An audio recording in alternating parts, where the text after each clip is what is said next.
네, 18번 문제 한번 풀어보겠습니다. 18번 문제는 좀 어떻게 보면 이론적인 그런 문제인데요.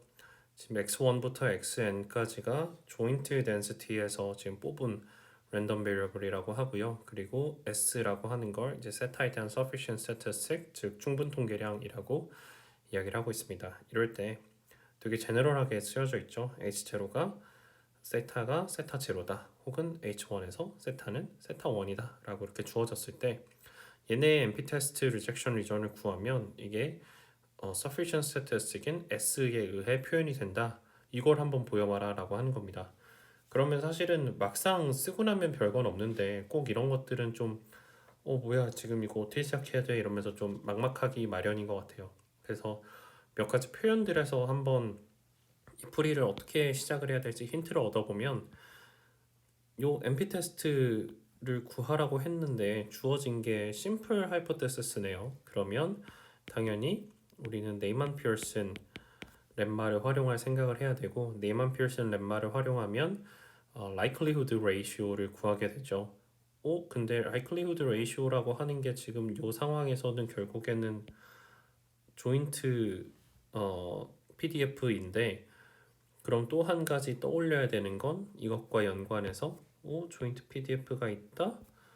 근데 이제 이 S가 주어졌다? 그러면 팩토라이제이션 띠오렘이 있었지.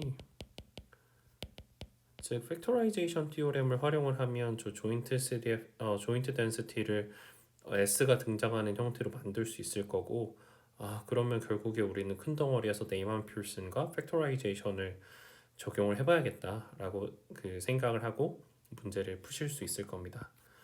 그래서 방금 말씀드린 걸 수식으로 써보면 사실 별건 없어요. 다음과 같이 쓰면 되겠습니다. likelihood ratio를 써보면 x1부터 xn까지 h1 하에서의 파라미터인 세타 1을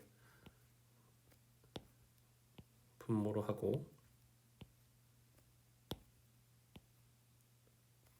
하고 분자에는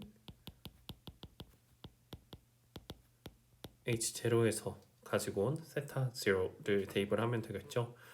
그러면 제가 말씀드린 대로 팩토라이제이션 띠오렘을 쓰면 이 그 조인트 CDF가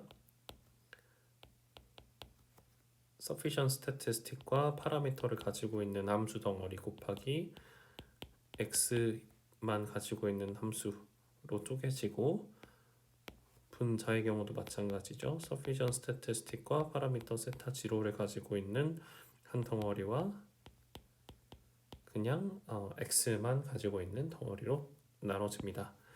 그러면 위아래에서 hx를 캔슬 아웃 하게 되면 남는 건 요렇게 생긴 스태티스틱만 남네요. 즉 무슨 말이냐면, 따라서 리젝션 리전 생각해보면 is form of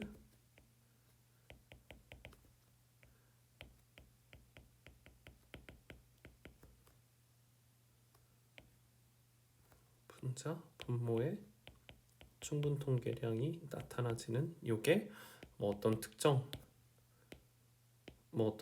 K보다 작다라는 형태가 되니까, 따라서 이 리젝션 리전의 생김새가 충분 통계량으로 표현이 되는 것을 원하는 대로 확인을 했습니다. 네, 그래서 마무리하는 코멘트를 하나 해보면, 결국 이론 문제들이 이렇게 제너럴하게 쓰여진 이론 문제들이 막상 풀어보면 별거 아닌데 시작이 잘 안 되는 경우들이 있어요. 그래서 너무 그럴 때 좀 겁먹거나 움츠려들지 않고 몇 가지 키워드들을 활용을 해서 내가 이 키워드들이 나올 때 공부했던 띠오리가 뭐가 있지? 띠오렘이 뭐고 렘마가 뭐가 있지? 하면서 이제 찬찬히 큰 그림을 어떻게 구상해야 되는지에 대한 클루들을 좀 찾아 나가서 풀이 전략을 세우면 충분히 이런 문제들도 여러분들이 푸실 수 있을 거라고 생각을 합니다. 그러면 이걸로 18번 풀이를 마무리하겠습니다.